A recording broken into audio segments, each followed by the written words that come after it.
Ya, karena sebagian kita di Indonesia ini yang nggak paham fikih salat berjamaah.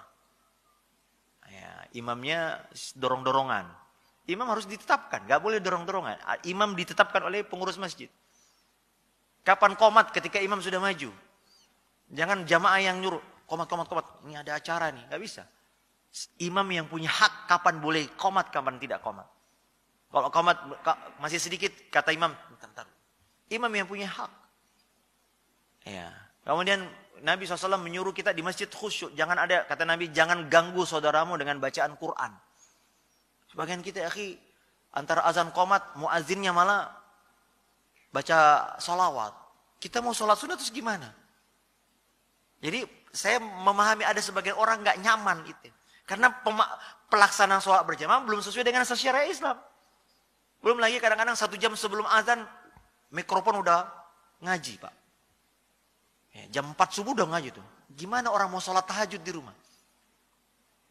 Ya, kemudian habis subuh ngaji lagi, Pak, mikrofon.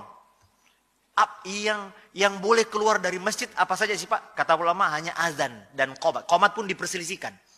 Azan saja yang boleh keluar. Qomat, sebagian ulama berbeda pendapat. Ini qomat untuk siapa? Untuk yang di luar masjid atau yang di dalam masjid? Dalam masjid. Karena mereka yang berkepentingan ini udah mau qomat. Ada pun yang di luar masjid udah percuma. Ya kan? Tapi di Indonesia 1 jam sebelumnya. Sesudah sholat, mikrofon juga. Banyak orang merasa terganggu. Maka saya paham banyak orang lebih nyaman sholat di rumah. Kenapa? Karena pelaksanaan sholat berjamaah belum sesuai dengan... Saya pernah ketemu Pak, supir Grab, supir online. Orang non-muslim. Dia bilang, Pak Ustadz, mungkin karena saya dijemput di masjid. Menurut kami Islam ini agama berisik, Pak. Itu siang malam. Itu ya mulai dari pengajian ibu-ibu. Sampai kapan kita istirahat katanya. Apa harus selalu teriak-teriak katanya. Islam yang seperti ini mereka pahami, Pak. Padahal Nabi SAW di masjid gak boleh suaramu, jangan, kenapa? Ada saudaramu yang sedang berdoa dan sholat. Tapi kita ya, Masya Allah, masjid ini, ya, gak bisa kita khusyuk, bertetangga dengan masjid. Banyak orang menghindari, kenapa? Berisik, Ustaz. Saya ketemu ada seorang pilot. Ustaz, saya pindah nih. Saya punya bayi, tapi jam 4 udah corong masjid itu keras banget. Habis maghrib sampai isya corong. 20 menit, 30 menit sebelum azan udah ngaji, keras banget. Kita kalau ada tamu gak bisa ngapa-ngapain. Istrinya komplain ke pengurus masjid, Pak, tolong dikecilin, Pak. Bapak, ibu ini Islam atau setan katanya. Suara ngaji kok gini.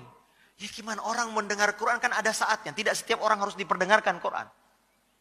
Maka berusahalah kita melaksanakan sholat berjamaah dengan baik, Pak.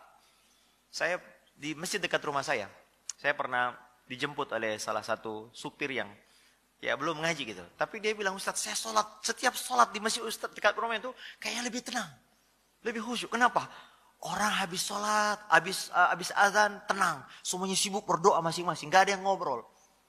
Terus sholatnya rapat, nyaman. Bacaan imamnya, Masya Allah, kayak Ustaz kita tadi, enak, nikmat. Gak terlalu lama, juga gak terlalu cepat.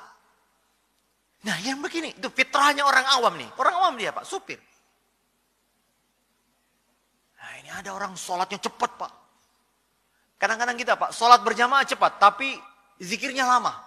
Doanya panjang. Ini salah kaprah.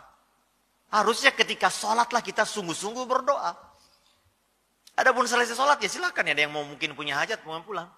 Tapi kadang-kadang kita nggak enak pulang karena imamnya zikir. Dianggap kalau pulang dianggap, wah ini orang munafik nih. Orang belum selesai. Padahal kita mengikuti imam hanya selesai setelah salam saja. Setelah itu silakan. Walaupun yang afdal kita bertiga, tapi kalau ada hajat, ada tamu, ada apa, silakan tinggalkan.